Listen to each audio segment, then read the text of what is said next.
King Charles to pay for Prince Andrew's non-public safety. The king has risked similarly infuriating his more youthful son after it merged, and the monarch is likely to pay for Prince Andrew's non-public safety as circulate, now no longer afforded to Harry and Meghan. The trouble became known via the couple's bombshell Netflix documentary. Norman Baker, a former Home Office minister and Privy Council member, advised the Sun newspaper. Armed safety has usually been a standing image for the likes of Prince Andrew. The Duke of York will lose the privilege of safety from the Met Police, which is paid for by the general public, as he no longer carries out royal obligations. Non-running royals are not entitled to taxpayer-funded police safety. It's suggested that non-public safety will take over his safety at a cost of around £3 million a year. In a circulate that states this to be probable to infuriate Prince Harry, a document suggests that the king may want to pay for Prince Andrew's non-public safety because Harry and Meghan misplaced their publicly funded safety while the couple stepped lower back from royal obligations in 2020.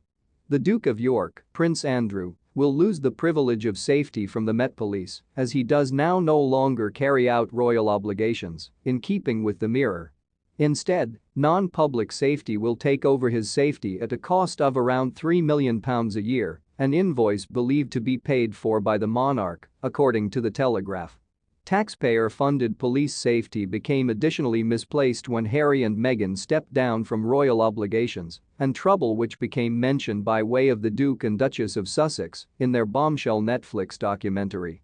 The 6-component docu collection aired in December, with 3 episodes dropped on approximately about police safety. Norman Baker, a former Home Office minister and Privy Council member, advised the Sun newspaper.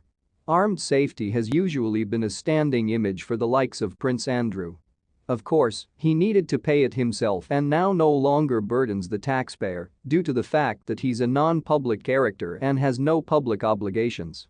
People like David Beckham pay for their personal safety, so why shouldn't Prince Andrew? He added. We shouldn't pay for Andrew's or Harry's safety, or any member of the royal family that has no public obligations. Prince Harry has seen that the government has filed court cases over the choice no longer to permit him to pay for police safety whilst he's within the UK. The Mirror suggested that the Duke of Sussex started a felony venture in opposition to the Home Office in February after his taxpayer-funded safety was stripped in 2020 while he stepped down as a running royal and moved to California. He previously stated it became hazardous for him to go to the United Kingdom and produce his spouse Meghan Markle and their kids, Archie and Lilibet, without having safety supplied by way of the police. Earlier this year, Harry received the level of his courtroom docket combat in his preliminary declaration in opposition to the Home Office within the High Court over his safety arrangements. The ruling intended that he became capable of taking the case for judicial review. Decisions for royal safety are made by means of the Executive Committee for the Protection of Royalty and Public Figures, called RAVEC. Thank you for watching till the end. Please share with us your thoughts in the comments.